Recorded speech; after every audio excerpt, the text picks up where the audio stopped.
Live everywhere on netrootsradio.com.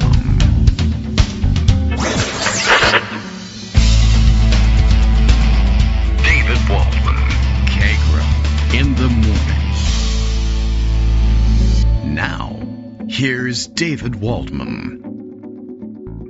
Hey, good morning, everybody. How you doing? It's Monday, October 20th, 2025. Time to get started once again. And the weekend is behind us. The portal to chaos, well, remains open, of course, but we make a ceremonial closure of it by bringing you the Monday morning show and rounding up the insanity of the weekend. It included the very sane No Kings rallies and marches and demonstrations and protests and whatever else you might want to heap on there. All over the country, all over the world, as it happens. Everybody's a little bit disturbed by Orange Man somewhere. And, a very successful weekend of protest in terms of, well, consider that Republicans spent, 2 weeks telling everybody that these were going to be communist, socialist, Antifa, radical, anarchist, narco-terrorist, whatever events that they were going to be. Hate America rallies, and the violent left was going to go overboard with everything that they did. There were several 100,000 people out, for instance, or maybe, maybe 100,000, maybe more. There were an awful lot of people out in New York City. I remember seeing that the police department put out a report. I don't know what they estimated the crowd at, but I remember how they estimated the arrests involved in the protest, 0. Which is a remarkable thing for New York City in general, a remarkable thing for the New York City Police Department to say and to do. And, I'm glad that it went off very well. There was very little in the way of problems associated with any of them. And where there were problems, it was very often right-wing lunatics who showed up to, I guess they had been, they had their brains poisoned and they were told that left-wing lunatics were going to create all sorts of problems. There was one guy in Kent, Ohio, home of, Kent State, Ohio. So they have this problem from time to time. A younger guy who went to the protest there, I guess, as a counter-protester, but he must have been convinced somewhere along the line that there was some dangerous conspiracy of the radical, lunatic, narco-terrorist left that the Trump administration and all Republicans, top to bottom, told them was going to happen.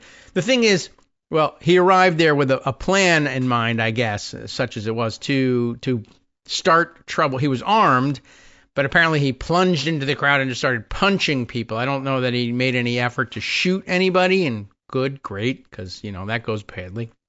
But what kind of astonished me, what didn't astonish me was the crowd subdued him immediately. And he was held to the ground until he was disarmed and arrested. I guess what really surprised me about it, not really a surprise per se. It's never. We have to develop a whole new vocabulary for everything in the Trump era.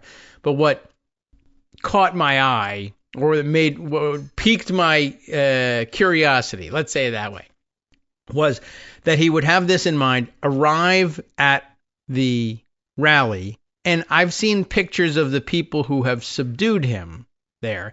So he would have had to arrive at this rally and said, I was told that dangerous narco-terrorist leftist lunatics were here rallying at a Hate America rally, and all I see is a bunch of normal people, but I'll start punching them and threatening to shoot them anyway. And then they tackled him, disarmed him by hand, and held him to the ground until the police came. And it'd just be interesting to know what goes on in the mind of, I guess you get there and you say, they're such Antifa super soldiers that they've disguised themselves as middle-aged dads in khaki cargo shorts.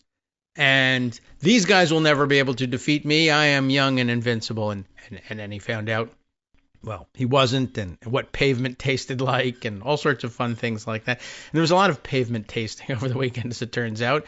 Anyway, none at most of the rallies, because they were calm and peaceful and everywhere, and they were just like everybody said they were going to be, because we've had them before, and dozens of times Republicans have said they were Hate America rallies and violent leftists, and every time it's normies and grandmas.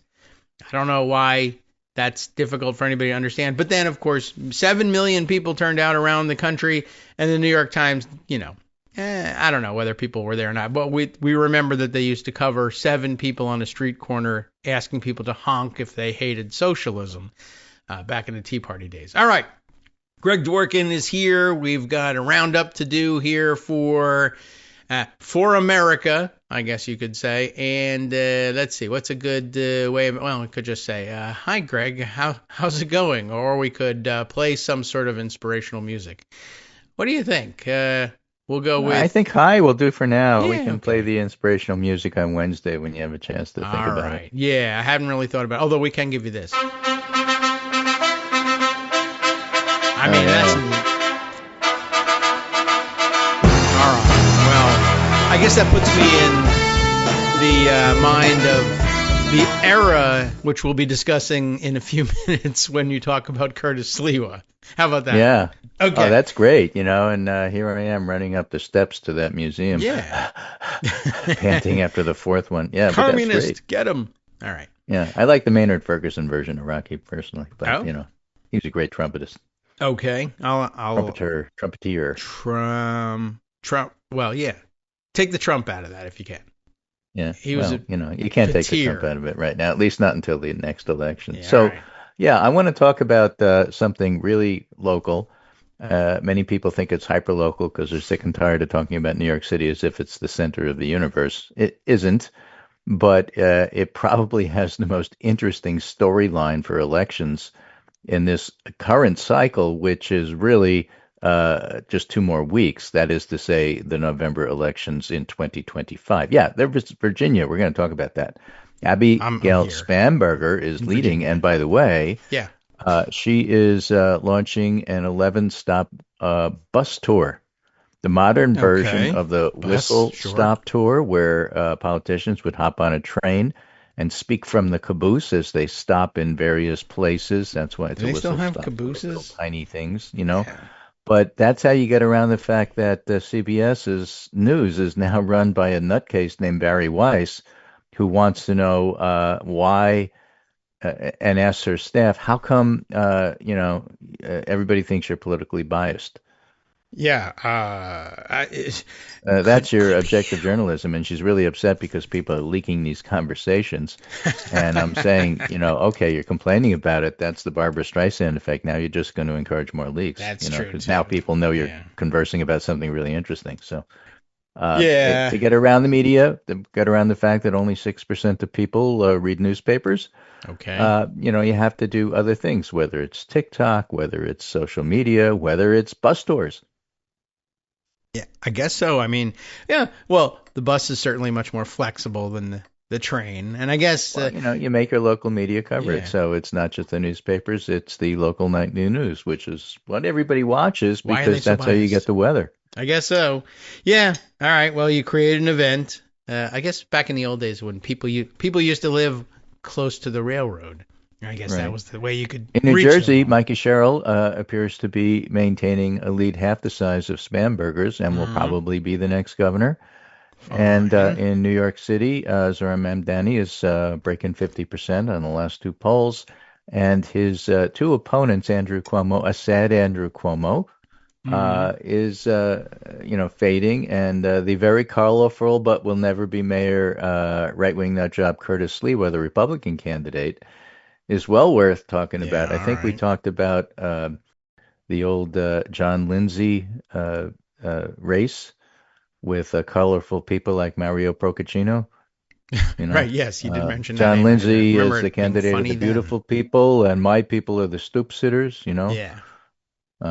In campaigning in Harlem, my heart is as black as yours. You know that Oh guy. my. So New York City I have has heard that now that I think a about it. history of colorful politicians, and Curtis Lewa Yes. is merely the latest. But he's entertaining, he's authentic, and that has implications for, Hmm. let's say, the main race with Graham Plattner versus Janet Mills. Oh, okay. Yes, I So see. we'll get to that. But as far as Cuomo goes, let's just finish him, as they say in the video Ooh. game. Yeah. With with this piece, which I don't even know if I've given you, but meant to. There he Well, is. New York Magazine, Intelligencer. It's there. Yes. Andrew Cuomo has 18 days left. Oh, all Written right. by Ross Barkan.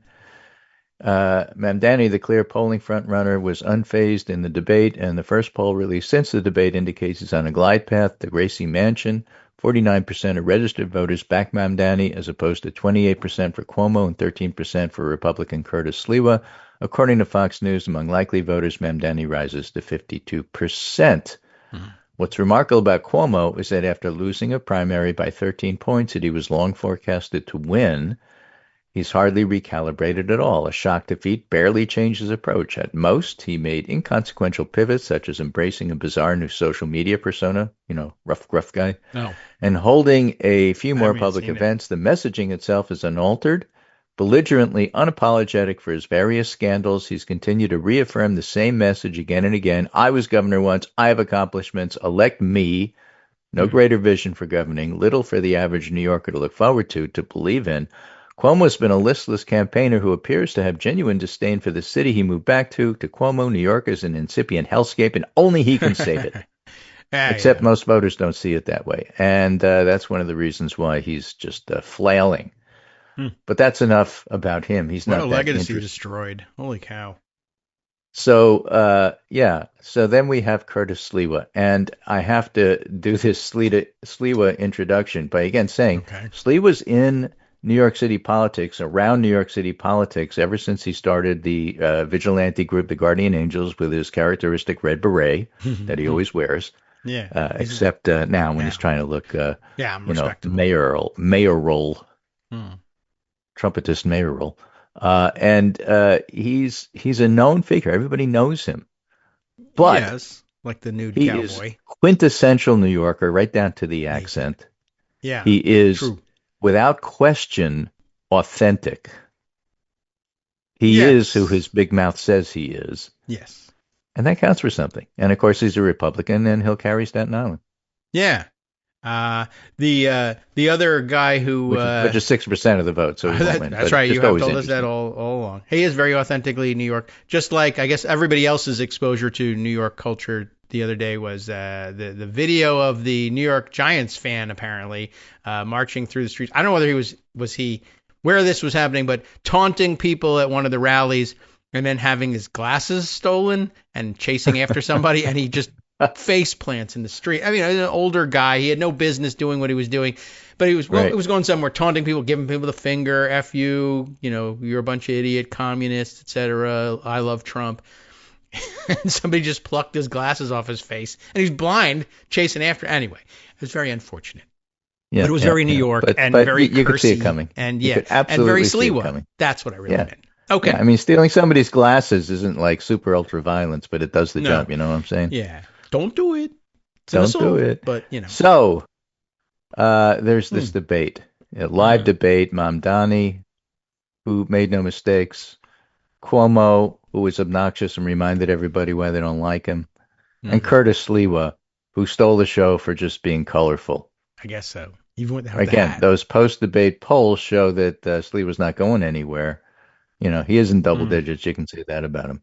So, as one of the questions, the moderator says, how would the three of you get around when you can't take the subway? Can't take New York. I mean, Cuomo wasn't like if you're in New York City and you say to somebody, how far is it to here? Yeah. The answer is an hour. I mean, the answer is in time. You don't measure it in distance. It's not as the crow flies. I mean, how long does it take me? 5 feet, but How long does it take to get? Well, it's an hour. Yeah. How far is it? Well, it's an hour. Right. But that's the same. It's an hour. I mean, all you need to know is how much of your time it's going to take you. Yeah, that's well, what it's matters. the same in New Jersey. Different mode of transportation, but same answer everywhere. And that's why the moderator 40 says to the three candidates, Yeah. how do you get around when you can't take the subway? Mm-hmm. And Mamdani says, well, cab or I take a bike. Short answer. Like Cuomo says, normal person. Cab or, Uber. And Curtis Lewa says, I try to avoid yellow cabs. As you know, I was shot in the back of a yellow cab in 1992 by the Gottis and Gambinos, but I find my way around. I mean, very serious and sad. I mean, getting shot. But that actually happened. Funny. And so I want to give you a flavor of Curtis Lewa. I have these two videos for you. Yes. And then we'll get to the modern context, which is Lewa answering a question about why he doesn't drop out, which is actually very, very well stated. Well, let's start with his story about how he got shot in the back of a cab. Remember, it's embellished, but most of it is true. And it's a very young-looking, relatively young-looking Sliwa here. I don't know where this is. In his trademark, right there's the beret and the red jacket that went with it, which got turned into a fleece vest by Glenn Youngkin. Okay, so let's see what he has to say here. This is the plot. They stole a yellow cab late at night, sawed the handles off on the inside, and turned it into a rolling coffin, and assumed that on one of those mornings I would pick their cab, which had their wheelman, a Gambino guy named Angelo Dundee Bundini Brown or something along those lines, and the shooter, Michael Leonardi.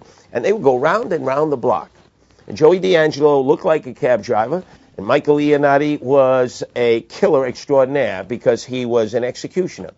And on the sixth day that they went round and round, bingo, lotto day for them, I picked their cab. I jumped in the back, told them, Madison Square Garden, hurry up, Mac. Said, no problem, Sliwa. And I thought, wow, an English-speaking cab driver, a guy who knows where he's going. Man, this is my day. I can max and relax, read the newspapers, prepare for the broadcast. Halfway there, instead of turning left and going west, he turns right to Gabon and goes east. And I said, hey, Mac, turn this hack around. And all of a sudden, he was putting the pedal to the metal, and I could hear the transmission grinding. And I said, I don't think he's taking this to AMCO for a transmission fix. And I said, hey, Mac, I told you, turn this hack around. And then lickety-split, within seconds, all of a sudden, some gorilla pops up in front of me who had been stuffed under the dashboard. He's popping a 38 right down at my three-piece set, my lower extremities, not the knife, spoon, and fork. And all of a sudden, he says, take this, you son of a bitch, boom, and he fires. And I could see the fire leave the barrel of the gun. Didn't feel anything and never been shot before, so assumed, wow, this is just a bad dream or a misfire. And by the time I could come to my senses, as my heart was beeping, and I felt like Robbie Robot in Lost in Space, danger, Mr. Robinson, danger. He raises the gun, fires a second time, and now I feel it. The cramping, the blood is spewing. All of a sudden, I'm in a panic, and I immediately dive for the door. Figure I'll dive into oncoming traffic, risk becoming a speed bump, and they knew I would do that, and as I reached for the handle, and pulled to yank it open, it came off from my hand, and pow, a third shot right through my legs like a hot knife through butter. I've now been shot 3 times. I'm bleeding like a sieve. I'm stuffed beneath the driver, trying to avoid the headshots. I'm fighting the gun off so he can't pop two. Wow. You got to hear part 2. That's the end of it. Start a story like that, you got to. There is a part 2. I guess so. All right. Wow. There's another 2 minutes of it. How did they not kill him if he's sitting in the back of a cab? Like maybe that wasn't the idea. I don't know.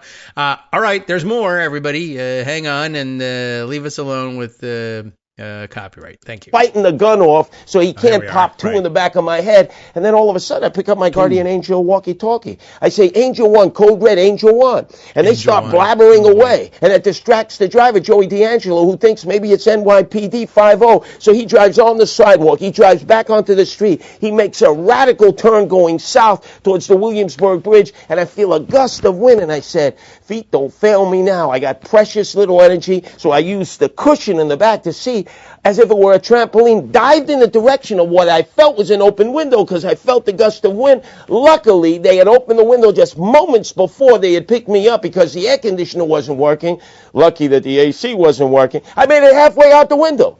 The gunman panics. He realizes, oh my God, he's out the window. So he pulls me up by my belt. He puts the gun in my back. The driver at the same time crashes me into parked cars. I smash me like sardines, nut to butt. They pump that final bullet in the back, push me out, and figure I'm dead on arrival, and I'm sucking concrete. Next thing you know, they scrape me up off the asphalt, put me in the gurney, put me in the meat wagon, throw me on the emergency route of Bellevue, and they start cutting and chopping. And an hour and a half, well, actually hours later, days later, I wake up in intensive care with every tube and every orifice of my body, the bells and whistles. I wake up slowly. I There's see no that first face interviewer that here. indicates to me that I'm alive, I'm not dead, and it's Ed Koch, my former nemesis, the former mayor of the city of New York, who thought I was a hemorrhoid in a red beret, and I thought I had died and gone straight to hell without an asbestos suit. When I came to my senses, I realized I was alive. I took a licking and came back ticking, and let's face it, wasn't my martial arts skill that saved the day, or my street smarts. It was the man upstairs who decided I wasn't ready to be punching on the time clock yet and going out feet first. Wow. So that Not is, a word from an President's interviewer at all in there. So that's a 4-minute harangue on his being shot. Which, I mean, it's this may surprise you, but he's a podcast host and a radio show host and has been for years. Not at all. Right. So, all right. He made Without a great me story interrupting out of him it, there, certainly. Holy this cow. would be That's you if I true. weren't here to now, interrupt that's you a all the super time. skill. How did that happen? But he's very, very good at that. And Sure. as I said, colorful, authentic, New York, that's who he is. And so, that line about I was shot in the back of a yellow cab is true. Yeah, well, I think so. Yeah. Right? And so, again, I don't know, it's a long I'm story. sick and tired of hearing Is it about true? New York City and the stupid New York City mayoral race. Never turn your back on a good story. That's true. That's how Also, you reach voters. by the way, lesson also for the rest of the country. I mean, they'll all believe the story. Plus, he's a Republican, so they'll believe the story. But just out of curiosity, I wonder what would be the impact. And discussing this story with one of the people who are like, oh my God, New York City, and all cities, in fact, hellscapes, being burned to the ground, crime ridden, and they would say, see, he was shot in the back of a cab. And I would just say, did you see that he was, in fact, shot in the back of a cab, dives out the window, stays in New York City, runs for mayor of New York City, lifelong resident of New York City, has never thought for a moment of leaving New York City. But what's wrong with you? That's all true, and that's what differentiates him from Andrew Cuomo. Well, that's true too. Yeah, no, doesn't live for in the voters, city, that's who hates huge. the city, who thinks it's a hellscape, and the idea. I mean, people who've never set foot there. And he'll get to this. He'll get to this in the next clip because all of that is just the setup. I just wanted you to know who Curtis Lewa was. That's it. Now we get to why I did all of this. Oh. Which is a current interview. We still have time. Where a libertarian type asks him, and there's actually an interview. You hear somebody else's voice. I'm looking at it now. Yeah, I see there's another person in the video. And he's okay, weird so looking. set that one up. That's the one I wanted you to play. Well, all right, here we go. However, I think it is clear to New Yorkers who are against Mamdani that you and Cuomo are splitting the anti-Mamdani vote. So my question is simple. Are you okay if Mamdani wins that you, so to speak, contributed to that? Well, number one, Ackman is a jerk. Has he been right yet? Bill Ackman. Here's a guy who goes up to Newport, Rhode Island and thinks he's a professional tennis player. There's a story about that, but I'll tell you. Stay in your lane. Does he know anything about politics? No. I heard a different Does he live in New York City? No. He lives in Chapaka, the whitest suburb of America, where even the lawn jockeys are white. He may know Wall Street. He may know hedge funds. He has been wrong every step of the way with the billionaires. So let's say people come to the conclusion, if somehow I lose, and we know Andrew Cuomo's lost, he's already tossed in the town. Oh, it's because of you, Curtis. Really? It's because of the Democrats. Wait a second. Who created Zohran Mamdani? Who embraced him? Who nourished him? Who supported him? And how dare you, people who know nothing about politics, suggest that everybody who's going to vote for me is suddenly going to be reborn. We love Andrew Cuomo. He killed all these elderly. He's a sexual harasser. He told conservatives and Republicans in 2014, if you're conservative and you believe in right to life and the Second Amendment, you have no place in New York. You need to leave. This is the result of the Democrat self-destruction. So I'm supposed to help them? How come they don't help themselves? Andrew Cuomo failed everybody in that primary. He even admitted it. Now he's basically saying, I can't win without Sliwa votes. Where are your votes? Why don't you spend your money? And he's got millions from the billionaires. Millions. Go out, get your own votes. Convert Sliwa voters. But for me to drop out, I represent a major party line. I have people running under me, council people, judges. They put their heart and soul into it. They support me. I have more donations than Andrew Cuomo does, matching funds. So you know something? This is called voting. Since when do we not let people vote? Billionaires determine the next mayor? If they don't like it, they can leave. They have options. Blue-collar working class people don't. Those are the people I'm representing, not Andrew Cuomo. Sure. Okay. Well, that'll do it. And that's a great answer. And there's very little in there that you can actually disagree with. Right. This Starting is the one I did see. Bill Ackman is a jerk. Yes, absolutely. Over the weekend, I did see people circulate this one and say, what am I doing agreeing with Curtis Sliwa? Help. Yeah, it's hard not to. Bill Ackman. Yeah, I don't think I know the tennis story. Do you know the tennis story? Yeah, I don't know if there is a tennis story, but there's a bike story. That's the one I heard. Okay. Right? Because Bill Ackman decided to go on a 100-mile bike tour with some professionals, and he decided that he knows everything and he's good at everything, and without ever having really trained, he's going to lead the pack. So he runs, he bikes out to the lead, and people have to follow him. And, of course, he dies within, minutes, and the professionals have to literally nurse him back to home base because every bike pedal is painful, and he's screaming, and he's cramping, and he's dehydrated, and he never should have done this, and what the hell was he thinking? He didn't bring water, apparently. And every guy who's good at something thinks he's good at everything, and he's a perfect example. And so that's the bike story. I don't know if there is a tennis. I would imagine he probably put himself in a pro-am tennis tournament because he was, he probably owns a house there and was summering there and plays a little tennis and thought, pro-am. Well, they're am. I could be in that, right? But, you still have to be really good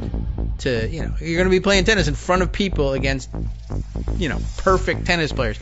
I don't know that story. But I did hear the bike one over the weekend. It's supposed to be just, perfect illustration of billionaires who think they can do anything because something went right for them. And, tremendously right. And they made lots and lots of money. But that doesn't have anything to do with anything else ever, anywhere, in any setting other than making money. And even that you might not do again. You could lose it all the next day. All right. We're going to lose it for 2 minutes, but come right back.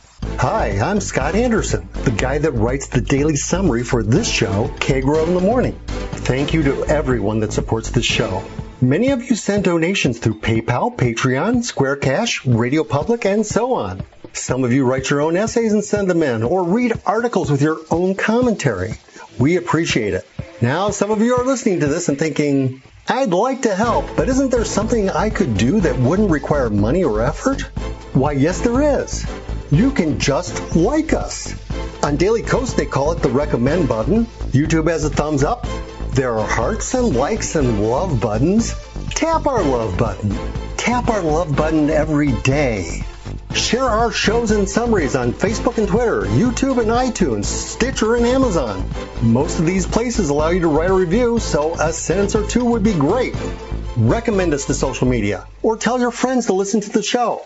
You aren't just helping us, you're helping them find their new favorite thing to listen to. You could change the world. So thank you in advance from me and everybody else in the world. Hey, all right. Hey, welcome back, everybody, to the Kagro in the Morning Show. Whoa, hey, forget about it. I don't know. I'm in Curtis Sliwa mode now. Yeah. What a character. It's me and my Gamboni here, Kagro in the Morning. We're in the, and I tell you, it was amazing. I woke up in the intensive care unit. The first thing I see is Ed Koch's face, and I say to him after being shot 5 times, hey, how am I doing?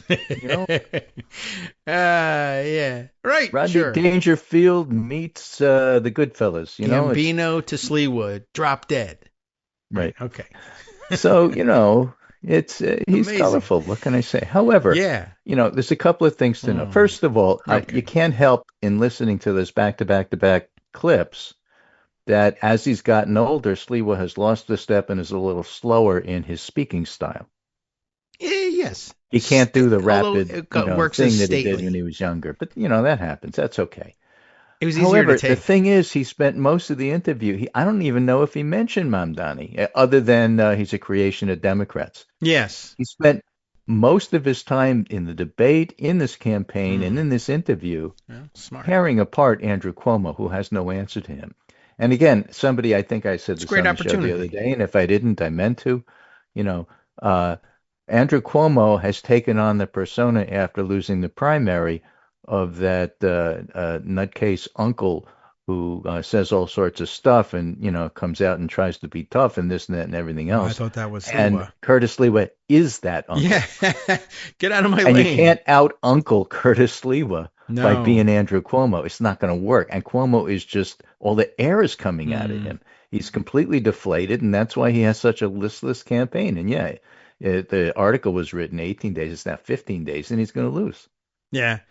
Well, good. Good riddance. By the way, I also thinking about the taxi cab shooting story. Like, I was wondering, does Andrew Cuomo know how to get out of a car? I don't know. Has he ever touched a door handle in his life, or does he? Yeah, it wouldn't come off in his hand because he'd be, in that story, Cuomo would be waiting for somebody to open the door for him. Right. Where's my driver? Help me.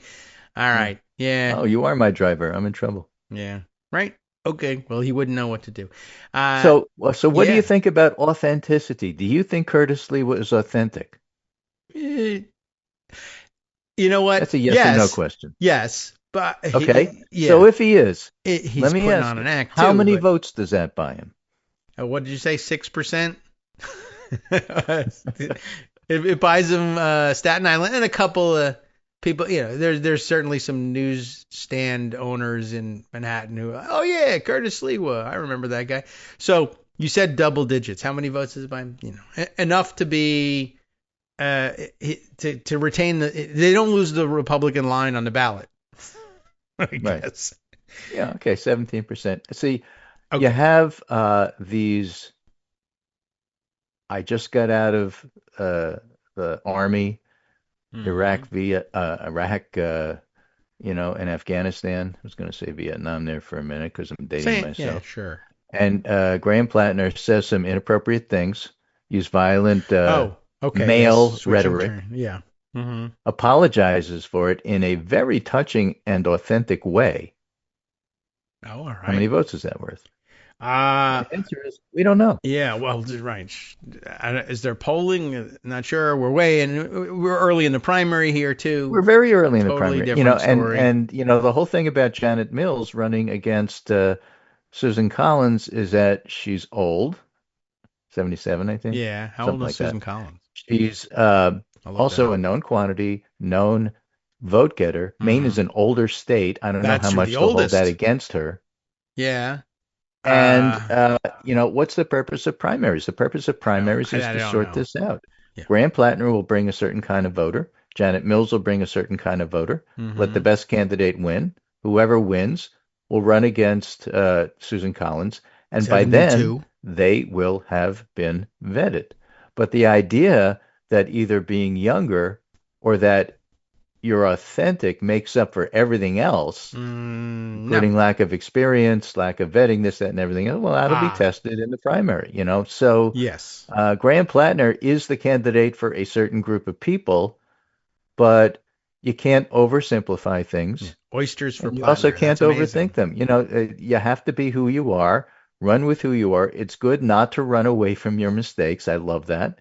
It's true that people can change as they get older. Mm-hmm. And I think that people like Graham Plattner, frankly, Curtis Sliwa as well, are much more authentic and much more articulate than, let's say, John Kerry or Al Gore back in the day, trying to explain how come you voted this way but then voted that way and whatever other things you have, up your sleeve. Yeah, well, articulate, but in a different way, for sure. A different way, So I'm not taking sides in the main primary. Let them have the primary and let them vote and see what happens. Let's see what else comes out on Plattner. And let's see how people react to Mills. And let's see what happens in the country. And let's see what the environment is. And let's see if Republicans are popular or not popular. There's a whole bunch of stuff between now and then. But in this particular case, the primary is a great idea, and authenticity is wonderful, but it doesn't account for everything, and that's how come Sliwa won't be mayor, even though he's the most authentic of the bunch. Yeah. And authenticity isn't everything either, by the way. I mean, a lot of people, I guess, very excited about authentically Plattner. Awful. True. Oh, there is that. And I guess there's a lot of excitement about it because, well, initially, let's say the success and excitement about John Fetterman transferring itself then later onto, I guess, the excitement of success about AOC or Zoran Mamdani. And I guess I will point out that the similarity, such as it is, of the authenticity and the outsider candidate, I think it kind of ends there in many cases. I mean, even Fetterman and Mamdani were experienced elected politicians who also projected this image.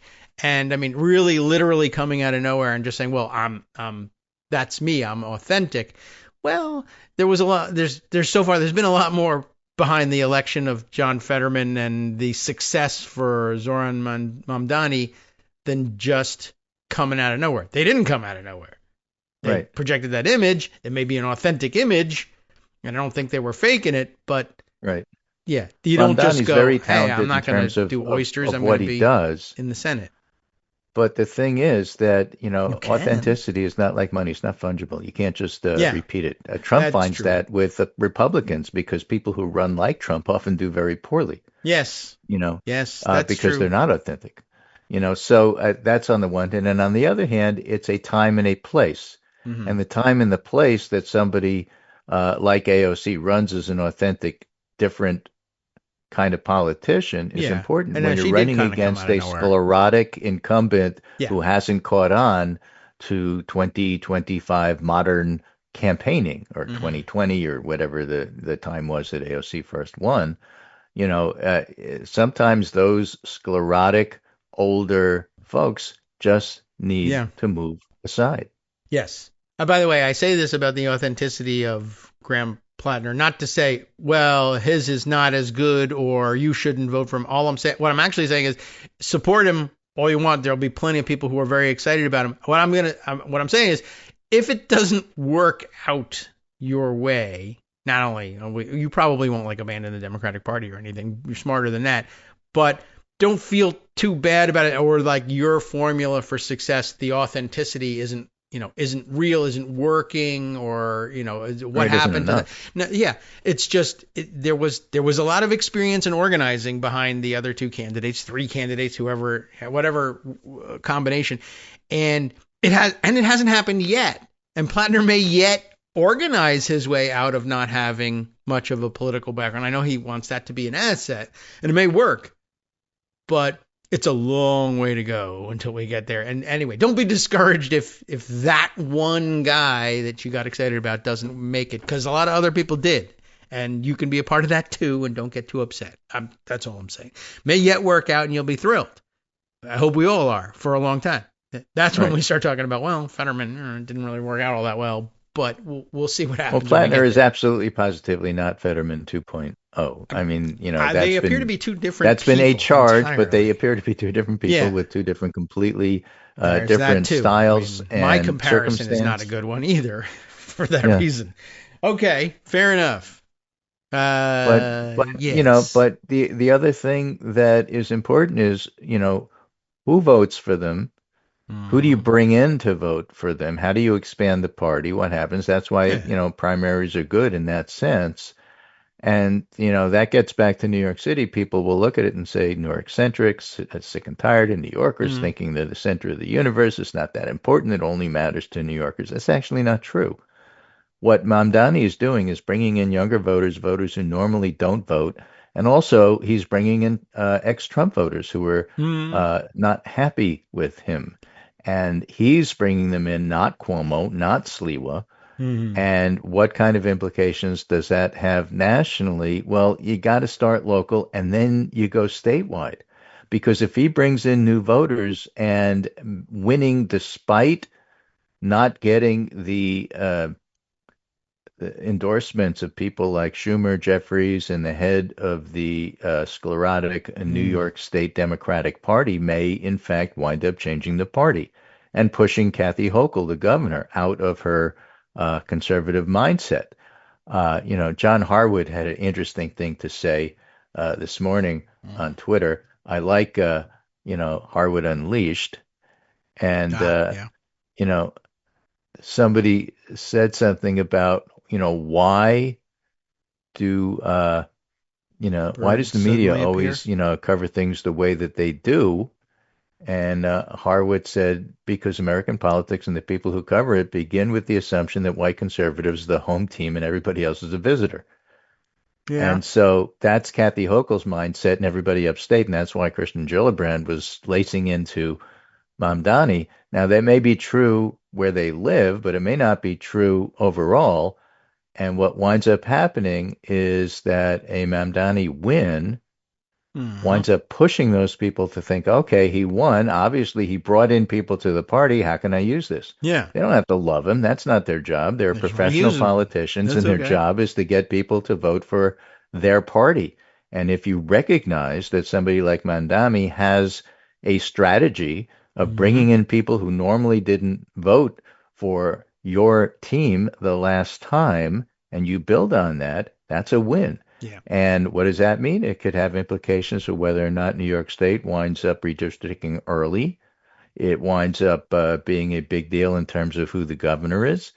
And of course, nationally, if you can wind up bringing a strong state party to the current political fight, then like in Virginia, the difference between having a Republican attorney general and a Democratic attorney general is whether or not you join suits and continue to press the federal government on their lawless behavior. And so that's why the Virginia election in 2 weeks is going to be so interesting. Yes, Bamberger's going to win, and a lieutenant governor likely wins. And what happens with the attorney general? People think it's a toss-up at this point, maybe slightly favoring the Democrat. You know, maybe that scandal about the attorney general candidate on the Democratic side having violent rhetoric, not dissimilar from Graham Plattner's, broke too soon, and it didn't happen 10 days before the election, the way these scandals are supposed to come out, so that you can maximally use them to your benefit. So we'll see, and Curtis Lewa was right. What's wrong with having the voters decide? Yeah, all right. It will be interesting to see how it plays out. And I mean, I don't know anybody who's not I don't think I know very many people who are excited about going on. Yeah, I am going to vote for Jason Miyares because reason, and that's the part that's missing. Like he's the incumbent. That's true. Ordinarily, incumbents have a record that they can point to and say, these are the things I've done that are important in defining who I am. But we don't have that for him. I mean, essentially, it's been a track record of I've kept my head down and I'm out of Donald Trump's field of vision, and where there need to be Republican demonstrations of support for Trump, we've done that. So it's basically, you're still facing the same basic. If Trump disturbs you, then you can't vote Republican. It's just still the same, even for Miyares. Right. Even more so than most other candidates. There's nothing he can point to say, well, I'm actually independent of Trump. I agree with him a lot, but I am an independent thinker. There's nothing you can show for that. Right. And remember, and we've said this on the show, and that remember is not for you who live there and knows this better than me, but for those of you out in the listening audience, the greater listening audience and all the ships at sea, the Republicans are getting behind Miyares because he's the only statewide Republican candidate of any viability, and they hope he'll be the next governor, and the only way to do that is to win this race. And so all the resources are going there because they don't figure they have any chance at all with the governor race. Yeah. So that's what's going on. There's some other interesting things in Virginia, and you will see this online as people talk about the fact that Virginia is currently early voting. Yes, today is the first day of the widespread, easy. Well, that's the point. Today is the first day of widespread, although I think Arlington started yesterday, very rare Sunday vote, and had a pretty big turnout. Or at least they started Saturday. Somewhere over the weekend, Arlington showed up. Arlington is like 80-20 Harris country. And the point I'm trying to make is that the rural areas of Virginia voted early relative to the blue parts of Virginia based on the fact that their voting centers were open. And the big population centers that vote Democrat are only opening yesterday and today. Okay. And so you can't look at the early vote and say, oh, compared to last election at this time, we had X number of votes, but now there's many, many more Republicans. Therefore, you can't do that because in previous elections, and I don't fully understand how Virginia does what it does. Neither do I. But with a Republican governor, in its infinite wisdom, Virginia decided not to open up certain satellite voting centers as early in the cycle as previous years. Oh. So in previous years, Arlington and Fairfax and Virginia City, Virginia Beach, Beach, maybe that's a big population center. Virginia Beach, sorry. Let's say that. We're open early. Okay. Relative to where they are now. Although that wouldn't be a Republican area, but okay, yeah. No, but the point is that these Democratic areas are only opening now, whereas in previous cycle they would have opened previously. So you can't compare this year's vote to on this date relative to how many days we have before the election compared to 4 years ago. This far from the election, we had X number of votes, and this year we had Y number of votes, and therefore I can make a determination as to how enthusiastically you can't, because all of the times that the satellite offices opened are all over the place, and they're not the same. And Still so you can't compare apples and oranges and make anything out of it. And you're not really going to know what the total numbers are because some of them count slowly, and so you absolutely positively cannot use the early vote to predict anything. That's all I'm trying to tell you, but I'm just trying to tell you why. Well, you're not supposed to have counted it either, so if you can't count the votes, then, you're not going to know anything. Right, and also, you don't know how they voted. Right, if you have a disaffected Republican who decided to vote for the Democrat, there's no way you could tell by looking at the numbers. No. All right. So anyway, widespread voting. Now, I think up until this point in most of the Northern Virginia area, the only early voting possible is if you went to the county elections office between 9 and 5 during the week. And now there's opportunities to vote on the weekend and in the evenings and in your neighborhood. That's where the satellites come in. Yeah. And what does Northern Virginia have anything to do whatsoever with who wins statewide in Virginia? Tell me that. A large part of it, if you can make it through traffic and time to vote.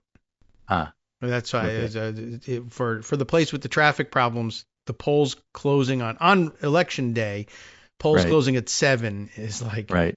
So I was reading excited Republicans saying, "Oh, we're doing great in the vote," and I'm thinking, okay, what you're saying is you're doing great in the early vote if you exclude Northern Virginia. Yes, right.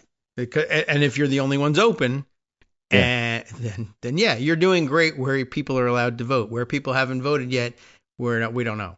Well, okay. Yeah. Now we're going to find out. Right. So, I always come back to that first McAuliffe election. Oh, okay. With Ed Gillespie. Yes, you love the caravans. The news media is convinced caravans are going to wind up sinking McAuliffe because Ed Gillespie is invoking caravans in all of his, and frankly, that's a more salient attack to the American public than, let's say, I'm anti-trans and that's my only issue. Okay. And I think that it's unfair to say that if I hate gays and lesbians, you think I'm discriminating, which is Winsome Earl Sears' entire campaign. And I'm not exaggerating. That is her entire campaign. Pretty much. That and if the sun goes down, solar power can't work anywhere for any reason ever. Yeah. On the other hand, she wants to launch a scientific probe into the sun, and don't worry about it. It'll be manned, but they'll land at night, so no problem. Yeah, she's got that all worked out. All right. Well, I may have to go vote early just to get it over with and banked. Well, as is always the story, and you have to drag the rest of your family. Yes. Make sure they vote. Well, actually, that'll actually be the impetus for it as college break comes up, and a lot more reliable than mailing a ballot to a college student is dragging them there and say, fill this out before you get any food. Right. Okay, fine. Oh, and by the way, this is sort of an interesting political story that is very New York, but also indicative of a certain mindset. All right. And one of my Long Island friends tells a story about registration in the Hamptons. The Hamptons, okay. Which is a rich area. Enclave. And I'm just going to read from his post. Yes. You may know that a lot of rich people live in New York City but maintain a second residence in the Hamptons. About 15 years ago, careful on those mortgages. With the help of Alec Baldwin, East Hampton Democrats made a big pitch to wealthy second homeowners to re-register in East Hampton. Big percentage of Democrats, and it's been wildly successful. Now, what the law says is the term resident shall be deemed to mean that place where a person maintains a fixed, permanent, and principal home and to which he, wherever temporarily located, always intends to return. Yeah. So if you say, well, my second home on the Hamptons is really my residence, you're entitled to according to the law. Yeah, okay. I mean, right. How your mortgage is arranged is a different story. Don't fall afoul of Bill Pulte, although he hasn't made charges stick on anyone yet, but okay. So he's in Southampton, and he did the same thing and re-registered wealthy New York City residents, and it was a help. And because it's much less crowded than New York, every registration means more, has more implication. And then he writes, where I'm going with this. This year, I've canvassed one of the more upscale areas in town, not multimillionaire row on Dune Road, but upper of the upscale areas, and I've spoken to several people who say they're re-registering in New York City to vote against Mamdani because people are who they are. Yeah. And I read that, and I immediately thought of Curtis Lee was saying, hey, rich people, they can leave the city, but, my people, the stoop sitters, they have nowhere to go. Yeah. And I'm their candidate. He's right. That's true. There's very few of them, but all right. What can you do? He's going to capture all that vote. Right. That's an interesting story. I like. Or as my great aunt used to say when a bird pooped on the windshield, for the rich they sing. Yes. Right. Well, now of course say it in English. Donald Trump what she will said. be dumping on you from the skies. Apparently, one of the fun things from the weekend. I'll get to that. You don't need to waste your time with that, Greg. But in any case, again, I think that there's a whole lot about New York that's just interesting. It's an interesting story. Never turn your back on an interesting story. I like that. And story. There was, by the way, some No Kings things going on. There was a big one in Danbury here. There was. Did you see it? There was one in my town of Newtown, the next over town, Bethel. My neighbors went and they were sending me pictures. We were on a road trip visiting family on Saturday. So we went past the New York City one, which is enormous, 100,000 people. And then we were in Jersey City, which also had one. And tied up traffic so that we had trouble getting to where we were going, which I was happy with because it was so well attended. Yeah. And as people sent me these pictures, what I would do with Photoshop is cut out, the Bernie sitting with gloves in the chair. Yeah. And I would plant them in each one of the pictures they sent me and then sent them back. And I'd say, Bernie was there too. Yeah. Exciting. Yeah, it was an interesting weekend seeing where they popped up. We got to drive by and honk horns in the middle of one in tiny Berryville, Virginia, where there were a couple hundred people on the street. It's a small place. So, like a population of about, 4,500 or so. So to have 300, 400 people on the street, that's a major chunk. It's not everybody's from Berryville. They came from all over, but it was interesting to see everywhere you went. Right. And also interesting to see, and this was covered fairly well, the rhetoric from the Republicans went from this is the most dangerous Antifa, anti-American, communist, armed, dangerous things you can possibly think of. Greg Abbott in Texas sent the National Guard to Austin to make sure there was no violence. It was peaceful. People were dressed in giraffe costumes and frog costumes and, nothing. And so the post-visit rhetoric was, it doesn't mean anything. Bunch of old white people, to which the obvious answer was, hey, who do you think votes in midterms? Right. True. Absolutely the case. But yeah, from emergency, danger, Antifa, anarchy to, it was nothing. This is an interesting shift all by itself. Right. One of my more interesting tweets that I saw was from somebody in the Villages in Florida taking pictures of the No Kings demonstration there, which had, a couple hundred people. Golf carts. And, with the caption, the villages have fallen. Yeah. Well, it's true. And it has been interesting watching the newspapers decide how much coverage to give, and lots of people pointing out, if 30 people have a boat parade in Florida, that got enormous coverage. Even as they sank, they got enormous coverage. Or maybe because they sank, I don't know. But yeah, shortchanging in some of the major newspapers the enormity of the only the New York Times was the one who shortchanged it. The fact is, on the one hand, everybody else covered it. As a matter of fact, I'm going to send you a series of headlines just to make that point, because Brian Stelter collected them. Oh, thanks. Okay. And they were big news everywhere. Good. They ought to be. They were the biggest thing going. On the other hand, yes. Only 6% of the public reads newspapers anymore. So, on the third hand, Staten Island of America. They were not just covered in newspapers. They were also covered on radio, TV, social media, every other outlet you could possibly think of, word of mouth, relatives. That's true. People put the pictures. So, as Joe Biden might have said, this is a BFD. Yeah. People got around the traditional media by sharing photos on social media, and everybody could see just how turnout was. Exactly. So the idea that it wasn't well covered and too bad there was radio set, that's only the New York Times. They did have it on the digital front page, but only for a few minutes, and then they went to something else. But, look, the New York Times, as I remember growing up as a kid, used to cover labor issues on the opposite page of the obituaries. They used to bury everything in the middle of the paper. That's just the way they are, and they've always been that way. Yeah. Well, I hope it has less effect than usual now as more people read their news digitally and share it on social media. You can make anything front page by just sharing. Forget the rest of the pages. This is the only thing I'm sharing. And if it catches on, it catches on. Nothing you can do. Right. So I'm sending you Fairbanks, Laredo, some of the smaller cities where I think it has even greater impact. Yes, like registering in the Hamptons.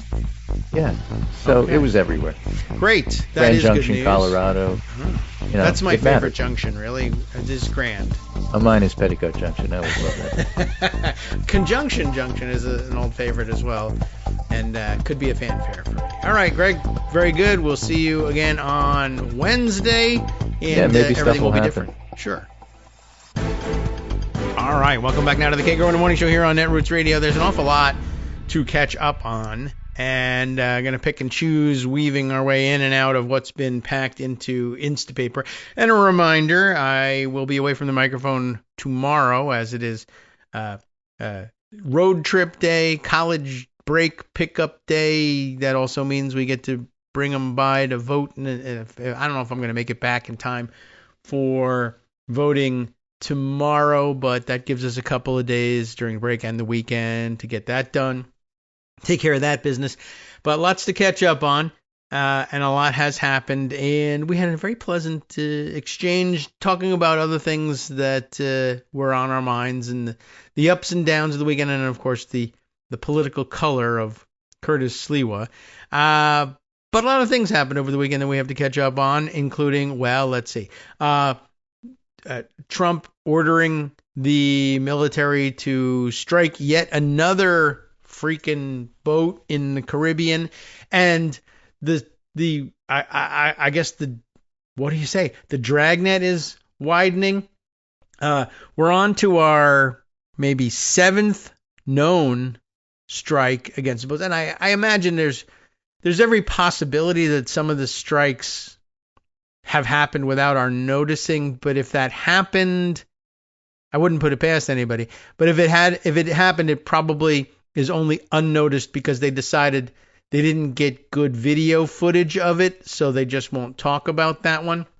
Because, again, these things appear to be engineered for content production as opposed to a serious policy direction. It can't be a serious policy direction because they haven't given any evidence. We're still without any evidence that even the first of the known boat strikes actually involved smuggling of drugs or gang members, both of the claims that were central to having executed that strike. And that's been uniform throughout. I don't think there's been any evidence offered in any of the 7 just the claim that they were A, Venezuelan boats, and now they're no longer making that claim that they are all Venezuelan boats. B, that the people on board were Venezuelans. On top of that, that turns out not to be true either. The claim that they were all gang members and that it was all specifically that gang that we've been telling you about since we made up the idea that there was a problem with them in Aurora, Colorado, which that may have been an invention as well, but everyone then learned the name Tren de Aragua, and so therefore they're all Tren de Aragua members. And then it turns out, well, they weren't that either, and may not have been drugs on it, and they may have been fishing boats, and they may have been from other countries besides Venezuela. Okay, so it's getting worse and worse, but now the excuse has been, well, these are drug smugglers, and there's a war on drugs. Only Trump takes it literally because reasons, and so he thinks it's okay to use the military to strike these people that he suspects are drug smugglers, but so far has been unable to prove to anyone are in fact drug smugglers. And the excuse that they were all Tren de Aragua members or Venezuelan gang members now is expanded to because, this boat was Colombian. All right, well, then those people were Colombian drug smuggling gang members. So this weird idea that we're at war with drug smuggling gangs, we haven't even gotten a list of the names of the gangs that we're supposedly at war with. And I guess maybe because there's this confusion of the old school, quote unquote war on drugs. Oh, I see, war, but they don't really mean war. No, they do now really mean war because they're actually blowing these boats up with American military personnel and military hardware. They mean war. Okay, fine. Then who is the war with? A minimum basic requirement of declaring war on people anywhere is who like Vice President Jerry Seinfeld once said, who are these people? But you're supposed to know. If you are going to ignore also the fact that, well, when there's a war, Congress is supposed to have something to do with it. One of the things they would have to do with it is, who is this war against? And I guess if you don't involve Congress, then you never have to answer that question either. So that's going on. I guess the latest from the New York Times, and I don't know why we depend on them for this coverage, given that they lied about how important the weekend's activities at the rallies were, but they seem to still be covering these things correctly. And we're always still big fans of Charlie Savage, and he's involved in the reporting of this one. Carol Rosenberg and Eric Schmidt join him on the byline of this piece. U.S. kills 3. We are killing people. It's important. U.S. kills 3 on boat suspected of smuggling drugs for Colombian. Colombian who? Colombian gangs? Well, Colombian rebels. All right, that's a little bit different. Are we at war with them too? I don't know. No one knows. Not even the guy who says we're at war with them knows for sure because he doesn't know anything. It was the 7th known strike in President Trump's military campaign of attacking rather than arresting those suspected of running drugs in the Caribbean, and that's important. And they make a very important statement about, the basic facts and legalities of this thing, which I have seen clipped and circulated this morning. But here's the full report. The U.S. military has killed 3 men and destroyed another boat. It's only suspected, of running drugs in the Caribbean Sea. This one alleged to have been affiliated with a Colombian insurgency group. Defense Secretary Pete Hegseth announced between drinks on Sunday. It was the 7th boat known to have been attacked since early September as part of the Trump administration's use of the military to kill people suspected of smuggling drugs. Kill people suspected of smuggling drugs, but, without any evidence that they were smuggling drugs, as if they were enemy soldiers in a war rather than arresting them as criminals. The latest strike took place on Friday, and Mr. Hegseth said in a social media post on Sunday that it had targeted a vessel associated with the National Liberation Army. At least there's the word army involved, though they were clearly a navy. Anyway, the National Liberation Army, a Colombian rebel group known as the ELN, which I guess that's the Spanish Yeah. Right. Oh, and now I'm like the high school Spanish coming back to me. ELN. Ejército, right? That's the Spanish word for army. So the Army of Liberation Nacional, right? Ejército Liberación Nacional. I don't know whether there's a different form of the word in the middle there. Got it. In case you were wondering about the E. Also, by the way, the correct full name of ELO, as it happens, the Ejército Light Orchestra. Probably not. But anyway, if the KISS Army is still on your mind, maybe that's still okay. So far, the Trump administration has acknowledged killing 32 people in the strikes. Like, come on, when are we going to get some evidence here? Whose legality has been widely disputed by outside legal specialists and a couple of inside ones, too. Anyway, Mr. Hegseth's post said, quote, the vessel was known by our intelligence, just period, to be involved in illicit narcotics smuggling, was traveling along a known narco-trafficking route, water, and was transporting substantial amounts of narcotics, none of which we will identify or show to you in any way, shape, or form. It's interesting, though. A substantial amount produces no, debris identifiable in these videos as drugs. Just, what can I tell you? It just all disappeared in a fireball. He did not provide evidence for his assertions. There was none. Accompanying his post was a 27-second aerial surveillance video that showed a boat on the water and then a fiery explosion, which, by the way, could be AI for all we know.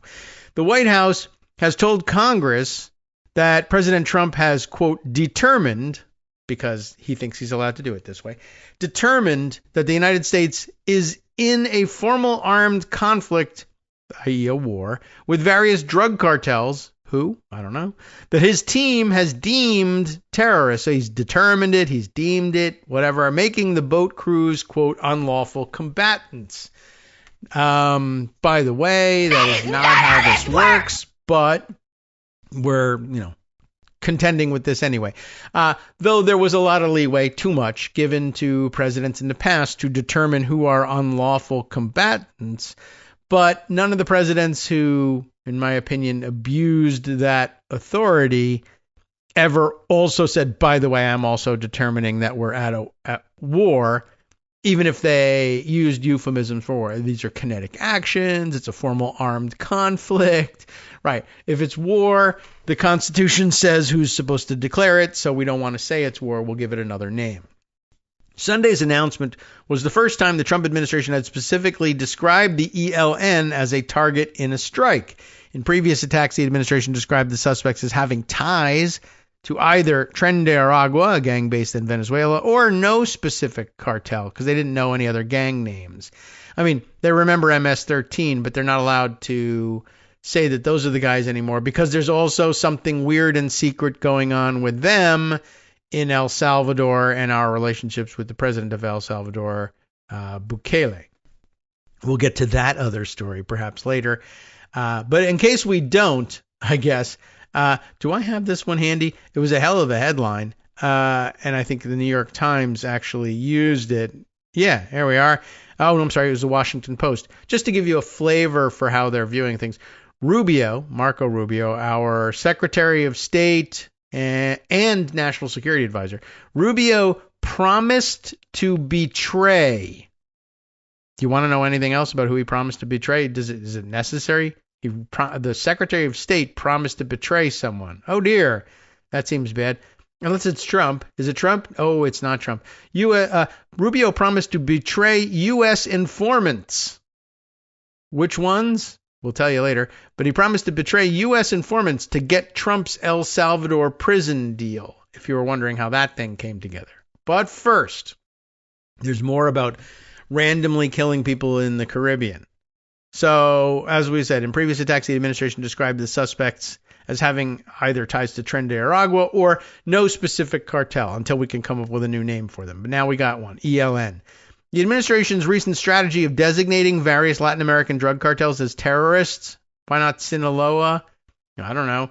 Why not Medellin? I don't know. But, those names we knew, but those are old and boring. The The administration's recent strategy of designating various Latin American drug cartels as terrorists has been disputed because the groups are motivated by profit, not ideology. But the ELN is a Marxist guerrilla group, and the State Department designated it as a foreign terrorist organization in 1997 during the Clinton administration. So I guess they felt safe in carrying that one forward. But, it happened since 1997, they've been considered a foreign terrorist organization, but the Trump administration just learned their names. So there you go. Now they're going to be, we've always been at war since 1997 with the ELN. Sure. By the way, where did they learn the trick of using drug sales, if that's what's happening, to finance their fight against the government? And I think we all know they learned that one from us. Mr. Heg, although they would have come to it eventually. That's the product they have. Mr. Hegseth made the announcement soon after Mr. Trump had engaged in a new public dispute with Colombia's president, Gustavo Petro, over social media. And it's hard to believe that Donald Trump is fighting with someone named Petro, but I guess it is happening. On Saturday night, Mr. Petro, it sounds like a mascot for a gas company, accused the United States of murdering an innocent Colombian fisherman in a mid-September strike on a civilian boat. So we've been hitting Colombian boats for a while now, only just now, I guess, turns out that we're learning that Trump was wrong when he said it was definitely Venezuelan. The United States, and also wrong when he said they were definitely smuggling drugs and weren't fishermen. The United States claimed the boat was, of course, engaged in drug-running activity. On Sunday morning, Mr. Trump accused Mr. Petro of not doing enough to curb the production of illegal drugs in Colombia and said he was cutting off foreign aid to his country. Yeah! Which, was probably cut off already a long time ago under Dodgy, but we're cutting it again. Mr. Trump also called Mr. Petro himself, quote, an illegal drug leader, strongly encouraging the massive production of drugs. His administration has repeatedly labeled President Nicolas Maduro of Venezuela as the head of a drug cartel and is openly considering a military operation to remove Mr. Maduro from power. That's called a regime change war. And supposedly Americans are tired of those. Trump, the peace president. Petro, a low-rated and very unpopular leader with a fresh mouth towards America. Better close up these killing fields immediately, or the United States will close them up for him, and it won't be done nicely, Mr. Trump wrote on social media on Sunday morning. It's like English is Trump's second language. It's interesting how he strings together the most simplistic way around not knowing the real words that needs to get it, and it won't be done very nicely. Like, what? Are you sure you can speak this language? You're talking about a war. The exchange also occurred a day after the United States repatriated a Colombian citizen who was rescued after a U.S. military attack on Thursday and I'm very curious about what the hell they're talking about. I've never heard these, well, not that I've never heard these terms, I'm just not familiar with this thing, but this person was rescued after a U.S. military attack on a semi-submersible vessel in the Caribbean. That's a very weird designation. The man, I guess his name is Jason, but it's spelled Jeison, which in Spanish would, I guess, be pronounced Jason. So Jason Obando Perez, 34 years old, hospitalized in Colombia with brain trauma. Obviously, blew up his entire boat. And was breathing on a ventilator, so very seriously injured. Colombia's Interior Minister, Armando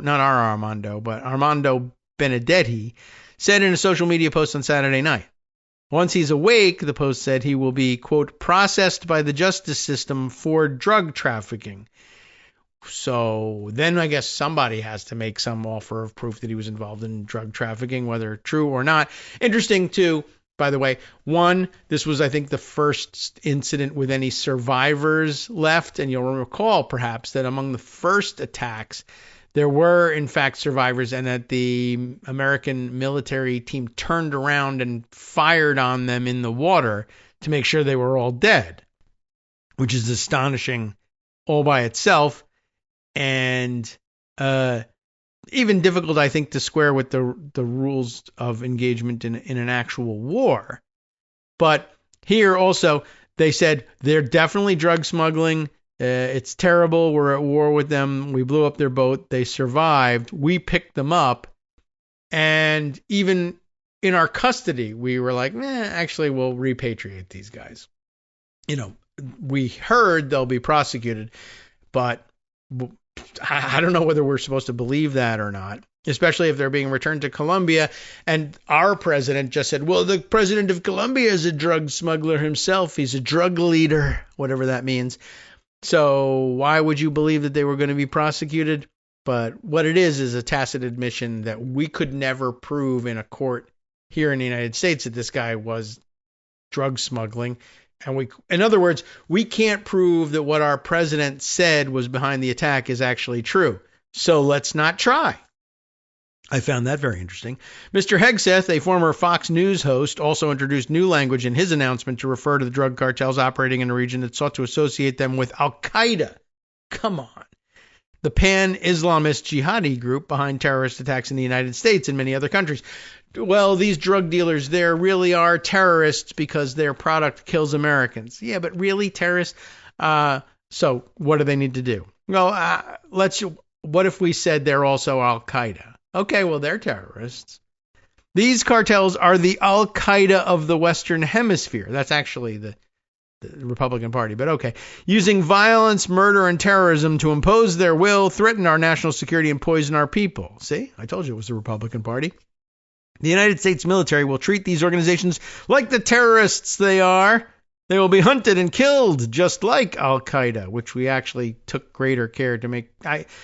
We were violative of the law left and right in that fight as well, but we did attempt to have real lawyers, work out solutions and excuses. Here, we're not even doing that. While that moniker echoed the names of actual regional affiliates of Al-Qaeda, such as Al-Qaeda in the Arabian Peninsula, it appeared to be an analogy. There is no such group in the Western Hemisphere. But that hadn't even really registered with me. That's interesting. I thought he was just, they're the Al-Qaeda of the Western Hemisphere. I thought he was just making a very poor metaphorical type comparison, but that's interesting. That gave it even more gravitas than it was deserving of. There are Al-Qaeda in the Arabian Peninsula, and there's ISIS and ISIL, and they designate their area of operation by adding that to that's really something. I hadn't even thought of that. Anyway, I think that's giving them too much credit, quite honestly. After Al-Qaeda attacked the United States on September 11th, 2001, you remember? Never forget. Congress authorized the use of military force to launch a long-running war against the terrorist group and its progeny. By contrast, Congress has not authorized any armed conflict against drug cartels or Marxist insurgents, for that matter, in Latin America who finance their operations with drug crimes. But if the president says, they're really actually Al-Qaeda, then maybe it'll be okay. Some Trump administration officials, including Marco Rubio, who is both the Secretary of State and the National Security Advisor, have argued that designating a drug cartel as a terrorist organization conveys the authority to use military force against it. Very helpful here for the New York Times to point out that that is false as a matter of legal reality, in case either legal means anything to you or reality means anything to you, or for that matter, legal reality. That is false. The law that empowers the executive branch to deem foreign groups terrorists enables steps like freezing their assets and making it a crime to do business with them, not murdering them. Or they say, not to attack them, not to use the military. It's not an authorization of military use of military force when you deem them terrorists. You could later go to war with them, but what the law actually allows you to do is freeze their assets, not bomb their boats. But, Trump thinks he's entitled to do anything he wants. Colin P. Clark, executive director of the Soufan Center, an intelligence and consulting firm, said that calling the cartels the Al-Qaeda of the Western Hemisphere was the Trump administration's framing for its base. Al-Qaeda bad, these guys bad, essentially, is what he's saying. Mr. Trump ran on an anti-war platform in some ways, so relabeling cartels as terrorists and then taking that to the extreme by making the Al-Qaeda comparison offers a justification for the military action, Mr. Clark said. Mr. Clark said that Kristi Noem, the Homeland Security Secretary, did this recently by equating Antifa with Hezbollah and ISIS, and also Hamas. They threw Hamas in there, even if Kristi Noem didn't. He called that another absurd comparison, and it is one. And that's also the end of the article. So back into Instapaper and see what else we can fit in. There's a lot of directions that we can go. And let me see. One of the things that, got to throw this in there.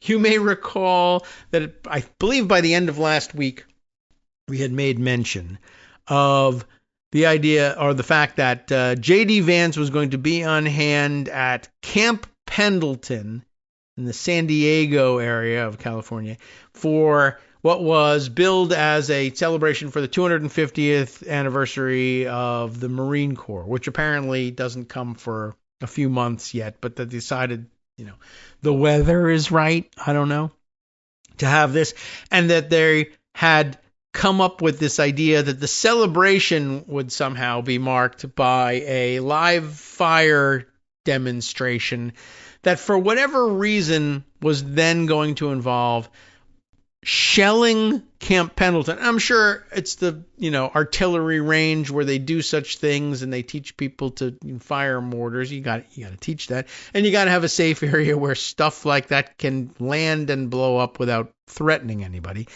But these shells that, I don't know, Vance wanted, somebody else wanted, it have to be big explosions. Simple little mortars, that's not going to be exciting because with the big range, where you're safely away from the explosion, it just looks like a bunch of dirt flying up in the air. Maybe they wanted some big gobs of dirt flying up and big explosions.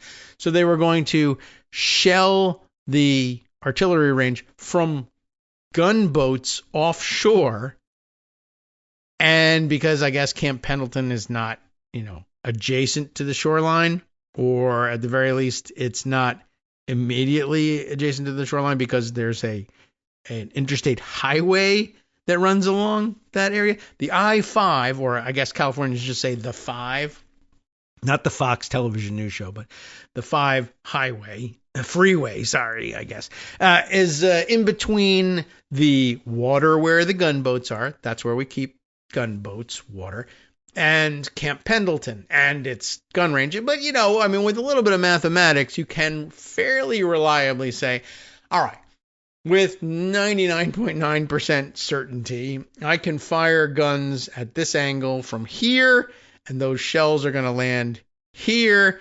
And although there's a major interstate highway in the way, generally speaking, those shells are going to be several hundred feet above the heads of the people driving there. It's safe. Let's do it. Let's make big booms for the vice president. And Gavin Newsom, governor of California, not just because he's essentially a foe of the administration, but because he's the governor and thinks, well, I heard there were going to be high explosives being lobbed over this major, apparently 10-lane highway at this time. Maybe we should close the highway for this period of time. It's only going to be a matter of minutes or maybe an hour or two, just to be safe with a window of operations here. I don't think they're going to be shelling this thing for 6 days. It's just to show J.D. Vance stuff blowing up. So close the road for a little while. And an abundance of caution. And the administration pushed back. You don't need to do that. That's silly. The shells are going to be way over everybody's head. Don't do it. Anyway, Gavin Newsom went ahead with it and did the prudent thing. They close. There's a fire in the area. Don't drive through this forest. There's live fire, high explosives being lobbed overhead. And who freaking knows what's going to happen? Let's just not have anybody underneath it for a little while. People criticize the idea. I need to drive this route. I understand that. Take a detour. Go around the shells. And anyway, so just as a matter of fact, one of the artillery shells apparently detonated prematurely on its way over Interstate 5 during the celebration, of course, and rained down shrapnel on the only thing that was allowed to be underneath and on the I-5 for that period of time because of the safety closure, which was vehicles in J.D. Vance's security detail. Now, nobody was hurt, and that's always good news. I'm thinking about that. Yeah, generally speaking, it's always good news. And no major damage, and I think they dented some cars and stuff. But just pointing it out, like only the Trump administration, A, could say, yes, let's do this thing. And B, yeah, let's park our vehicles underneath it, because nothing will go wrong. And then, of course, have something go wrong. So, I don't know. I just thought I'd point that out. Usually it's an unusual thing if the vice president shells an interstate highway. Hi, everybody. It's me, David Waldman. Yes, the same guy who interrupts you all the time. Interrupting you one more time just to tell you again, another reminder that your contributions are what keep this show on the air, and Patreon.com, Patreon.com, is still among the easiest ways to make the sustaining subscription donations that keep us afloat. Are you ready for the pep talk about how our Patreon campaign is still going strong and growing? Well, too bad. Yeah, the plain fact is we actually are headed in the wrong direction, and whereas we once had about 175 monthly patrons, we're now actually down below 150. Time to recruit some more. Not exactly the kind of news I wanted to share, but there it is. For those of you in a position to support the show, Patreon.com does make it easy to make those secure, recurring monthly contributions to do so. Patreon.com/KagroX gets you straight to our donation page. We've been through a lot together. The worst of the pandemic, we hope. The worst of the insurrection, we hope. So go ahead and treat yourself. You don't need an excuse. Give yourself the gift of a little something you enjoy in life. Support the show. And of course, if you happen to prefer using PayPal or even the Square Cash app, we're up and running on those options too. So thanks again, everyone, for all your support. We couldn't, or at least shouldn't, do it without you. Hope you'll be on board soon too. Thanks for all your support. Alrighty, welcome back now to the Kagro in the Morning Show here on Roots Radio. As I was saying before I was so rudely interrupted by our own scheduled break, I knew it was coming. It's ordinarily bigger news when the Vice President of the United States shells an interstate highway in an American city, but maybe not. Or you might have interpreted this differently. Like the shell was supposed to work normally, and for some reason it detonated prematurely, like while still in the air over the 5, as opposed to detonating when it hits the ground, which I guess is the normal mode of operations for these things. So in some way you could say, all right, well, there's something wrong with this thing. I don't know whether anybody did anything to it on purpose, but it does remind you of a certain different kind of, an explosion, an explosive device in a different sort of setting. I mean, it wouldn't be wrong to say that this thing, it blew up in a way that we didn't intend it to blow up when we manufactured the thing, which is another way of describing, let's say an improvised explosive device in Iraq. And, it's a weird day when you have to say, sure, J.D. Vance arranged for what essentially turned out to be an improvised explosive device to blow up on a highway immediately adjacent to the entrance to a Marine base. And normally it would surprise you that this would happen because he's supposed to be the Vice President of the United States, not, an insurgent Fedayeen Saddam guy or whatever. But golly, here you have it. I mean, he ordered essentially the shelling of a Marine base. Now, it was supposed to be done in a safe way, and then complained, please don't close the highway and make me look like the jerk here. And then they closed the highway anyway. And he rained shrapnel down on his own security team, and it seems like an awfully dumb thing to do.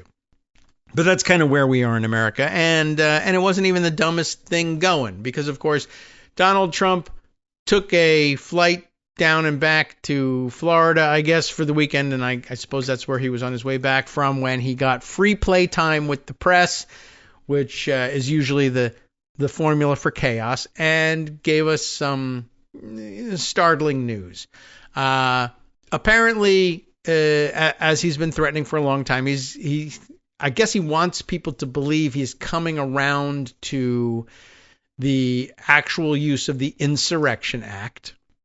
And it's kind of important that we all know that and find out what it is he's saying and what it entails, and more importantly, how mentally disconnected he is from reality. And this was another manifestation of that. Aaron Rupar, of course, capturing the video for this one, and I guess on board the plane he blabs about the Insurrection Act and says a lot of things that are horrifically divorced from the truth. But our usual Trump fabulist BS, and I thought we'd point it out. Besides San Francisco, are there other cities you're actively looking at for the National Guard right now? Yeah. What about it? I'm just wondering if you care to comment on that. Well, we've used the National Guard to be very successful in Memphis. You can see the numbers are falling like rocks. By the way, I mean, terrible audio, but what can you do? But interesting, too, as the reporter puts the question, are there other cities besides San Francisco you're going to use the National Guard in? Yeah. That's his answer. What about it? Who cares? And of course, so now he claims the numbers, whatever they are, crime numbers, I guess, in Memphis, dropping like rocks or falling like shrapnel out of the sky over the I-5 or something like that. But now we get to the meat of the answer, which is to say the rancid, awful. Is that how you pronounce it? Anyway, since we were going to use the meat terminology here. Washington, D.C., Chicago is getting better, even though we're going through a lot. We're trying to do it in a very nice way. Again, the simplistic English is the second language construction. We're trying to do it in a very nice way. No, you're not. But don't you have other words for this? Legal, or proper, or properly authorized, or something like that? No, just very nice. Allowed, as you know, as president, like 50% of the... Oh, this is it, right? Now we're talking about... Now he's trying to discuss his authorization, as he sees it, to use the Insurrection Act. So let's play it. And, we're trying to do it in a very nice way. I'm allowed, as you know, as president, like 50% of the presidents have used the Insurrection Act. They can use that, and everybody agrees you're allowed to use that, and there's no more court cases, there's no more anything. We're trying to do it in a nicer manner, but we can always use the Insurrection Act if we want. I mean, you take a look in the past. Okay, so I was trying to hold out for him to give the second half of this statement before I jump in, but then I saw another one of Trump's tells. But first of all, of course, shall we just for a second address? He says 50% of the presidents have used the Insurrection Act. Okay, you must have recognized right away. That's clearly not true, right? As it turns out, the Insurrection Act, if you go by Wikipedia, and these days, it's better to do that than to ask Google for the answer. But 15 presidents, and that's a lot, but 15 presidents have used the Insurrection Act. Now, in the modern era, Insurrection Act has generally been used. The last use of the Insurrection Act was 1992 in response to the L.A. Riots after the Rodney King trials. The beating and the trials of the police for the beating. But the beating itself was set off its own protests. But at any rate, that's when we were last faced with the use of the Insurrection Act. And everybody kind of remembers what it looked like in LA at the time. That's the sort of thing that Trump says is happening in every American city every day, all the time, and it leads to the destruction of the entire city. And LA, I think everybody watched and said there may be need for the Insurrection Act there, and yet no one said the entire city was burning down ever. Never. Anyway, just pointing that out. And so 50% of presidents. Well, 15 is, of course, not 50% of presidents. Prior to that, the Insurrection Act, like one of the uses of the Insurrection Act was, hey, we're in a civil war now. The South has seceded and is bombing federal installations, shelling it from onshore, really. A little bit like Camp Pendleton, oddly enough. Anyway, that George Washington, in early days of the Republic when things were unsettled. Andrew Jackson, I think, did it 3 times. There are some presidents who've used it more than others. In between, more modern era, before the LA riots, the use of the Insurrection Act was, we are trying to end Jim Crow and segregation, or even post-Civil War imposing the Reconstruction regime on the South, and white mobs are terrorizing freed black populations, or refusing to accept the outcome of elections because most of them have been barred from voting because they were active Confederates, etc. Or we are integrating schools and white racists are standing in the way. And there, mobs, making it otherwise impossible to enforce the law in these jurisdictions, were faced with an invocation of the Insurrection Act. 15 presidents is not 50%, and then he gives the tell. There's going to be something even worse, because he says, if you take a look at, which is his way of saying, I don't have facts and I don't know, you go gather them. If you take a look at the facts, you will come to this conclusion, except you will not, because he hasn't been told the facts. So we'll play that part next. But we can always use the Insurrection Act if we want. I mean, you take a look in the past. One in particular president used it 28 times during. Holy moly! Play it again, just so you hear it clearly. If you take a look at my next lie. If we want. I mean, you take a look in the past. One in particular president used it 28 times during the course of a presidency. There you go. So there you have one president. I can use it because one president used it 28 times in the course of the presidency. So take a guess. 15 presidents have used it.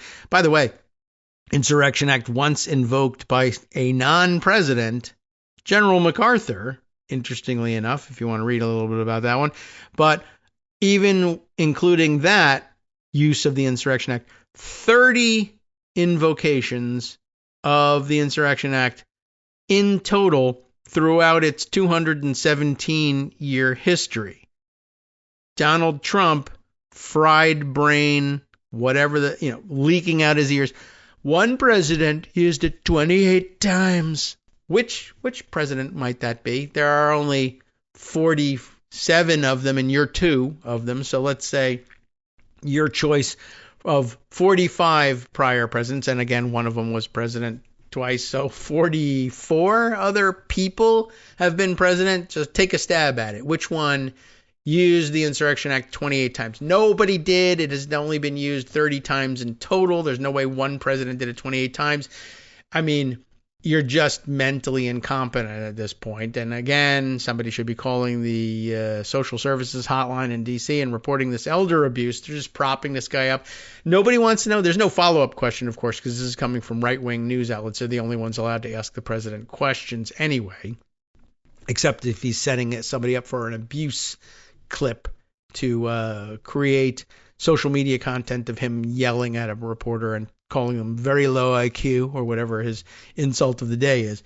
But yeah, no follow-up question. Like, who's not so much which president, because he'll never be able to answer that.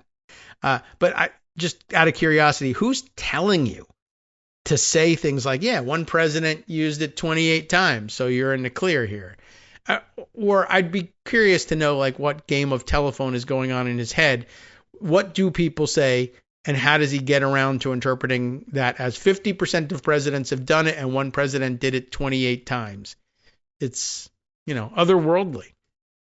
But very nice way. All we want to do is have safe cities. We're not looking for anything that would be spectacular other than crime-free become spectacular. We want to have great crime-free cities. So I'd be allowed to use, if I wanted, the Insurrection Act, and then all of this nonsense would go away. You have the absolute right. It's the strongest power a president has. I mean, wow, right? Also, just to bring you back to another part of the statement that he made earlier, as if I use the Insurrection Act, one of the reasons I want to use the Insurrection Act is all this court stuff goes away, because you can't sue. You can't go to court to stop me for using the Insurrection Act. It's the strongest power a president has. Who's telling you this? I mean, Stephen Miller is the answer, but I mean, can we figure that? Can we lay that out clearly and let everybody see that? I don't know. And you have the absolute right to do it. We wanted to go this route, but we get sued every time you look at somebody. You look at somebody the wrong way and you end up getting sued. We just want no crime. We want to have crime-free cities. That's not a big, I mean, it's pretty common sense, I think, but that's all I want is crime-free cities. I campaigned on it. It's become, I think, even more successful than we thought because of the tremendous success that we had literally in 12 days in Washington, D.C., and it continues. Yeah, well, you didn't have that success and whatever, and it's completely erroneous, at the very least, to say these things about the use of the Insurrection Act. And if you want to, if you want beyond the facts of what I found for you very quickly on Wikipedia, 30 invocations of the act by 15 presidents, if that's, not enough, or you want more than that, just in terms of a better factual understanding of the legalities of this, I've got this for you. I can share this with you from Andy Craig on Blue Sky. Let me see if I can open up the first of the posts here, and we'll read it through just so you have somebody's collected thoughts on this. Elaborating, as he says here, because there's a lot of misunderstanding on this.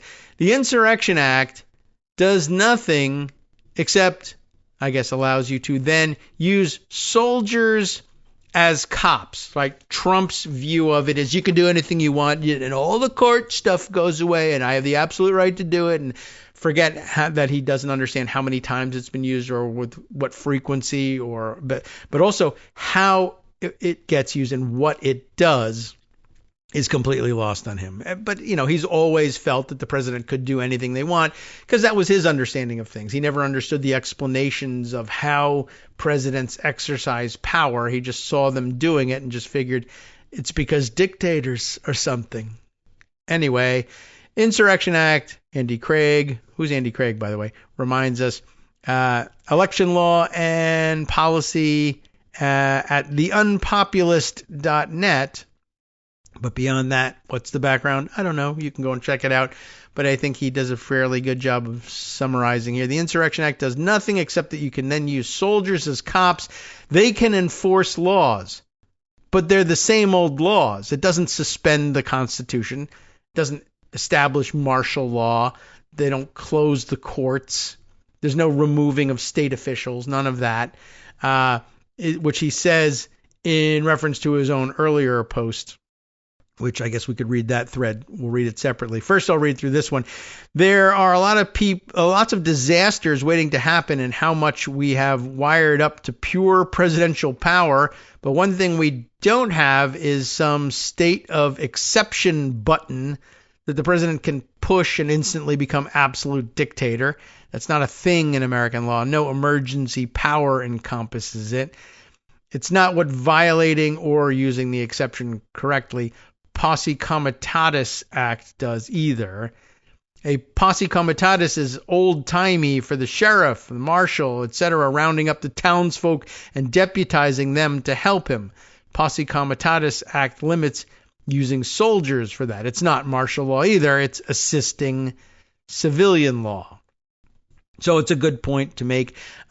He was elaborating on an earlier comment on this very piece of video that we just played for you, in which he reacts to Trump by saying, look, even if he did, which I'd bet is likelier than not, invoke the Insurrection Act, none of this is true. The Insurrection Act is not a declaration of martial law. It doesn't close the court. It doesn't suspend habeas corpus. It means you can use the military to enforce existing federal laws, but the laws themselves remain the same. So, important point, totally lost on Donald Trump, and he may violate it horrifically, but, you'll want to keep track along the way of how many ways he's violating the law and in what sense he is violating the law. So, there you go. I thought that was of some importance. In the destruction of boats in the Caribbean story I mentioned to you, and I have at the ready for you and can include in the summary for today, the New York Times reporting about the repatriation of these 2 survivors from one of the most recent strikes and what it means that they are doing that and the likely implications of it. So there's that, just so you didn't think I was making that up, because we didn't read about it in the article we cited earlier, but it is out there and it is being reported. I did mention, though, another story where I gave you the fantastical headline. And perhaps we should read a little bit of this, even though it is itself a long read, but we can close things out for the day. Tomorrow, again, away from the microphone, but already recording a rather fascinating story that emerges from the coverage of this ongoing military action in the Caribbean story. Some loose threads in that story from from the end of last week that we started tugging on that, led us into various Wikipedia rabbit holes. They're always very interesting, and called back some earlier stories that we've discussed on the show years and years ago. Those are the most interesting kinds of loose threads. But this one, a current one, slightly different angle of approach. Rubio promised to betray U.S. informants to get Trump's El Salvador prison deal. Another one of those deals that the deal guys made that are cobbled together, stupid, being misdescribed on purpose to the press and claimed as major victories. Not unlike, as it turns out, the major peace deal in the Middle East, the ceasefire during which people are doing an awful lot more firing than usually happens during these cessations of fire, but doesn't matter. And of course, 60 Minutes decided to do a major first story promo of the big deal and how peaceful it is, just as the peace deal, which never really existed, is falling apart anyway. But that's the Barry Weiss thing. Anything to do with Israel is tops on her list, generally speaking. But Rubio promised to betray U.S. informants to get Trump's El Salvador prison deal. The subheader: to secure Washington's access to El Salvador's most notorious prison, the one they used for all the photo ops, right? The Secretary of State made an extraordinary offer to President Nayib Bukele. So say the Washington Post reporters John Hudson, Jeremy Roebuck, and Samantha Schmidt. And they say it this way: in the days before the Trump administration deported hundreds of Venezuelan immigrants to a notorious prison in El Salvador, why did that even happen? The president of that country demanded something for himself, of course, right? The return of what? Lots of money? Maybe. But in this case, the return of 9 MS-13 gang leaders in U.S. custody. Remember, we're, at war with MS-13, or they were the most terrible people ever, or something. And, why would this guy want us to free them from prison and give them to him? Does he want to put them in prison? Don't know. We'll find out. Secretary of State Marco Rubio, in a March 13th phone call with the Salvadoran president, Nayib Bukele, promised the request would be fulfilled, according to officials familiar with the conversation, but there was one obstacle. Some of the MS-13 members Bukele wanted were informants under the protection of the U.S. government, not in jail for crime, but under the protection of the U.S. government, Rubio told him. To deport them to El Salvador, Attorney General Pam Bondi would need to determine that the Justice Department's arrangements with those men, not to determine anything, she would have to determine that she could terminate them. She would need to terminate the Justice Department's arrangements with those men, Rubio said. Rubio knew it when he told them, the thing you want, I promise you we'll do it. Now, one problem is that the United States government and our top law enforcement official has promised some of these guys that we would protect them. We will have to pull the rug out from underneath them and make the promises of the United States government worthless to criminal informants, which is kind of a bad thing. But for you, we're going to do it. Why? Because you are going to allow us to produce social media friendly content for our supporters. That's all there was to it. To deport them to El Salvador, Pam Bondi would need to terminate the arrangements with those men, Rubio said. He assured Bukele that Bondi would complete that process and Washington would hand over the MS-13 leaders.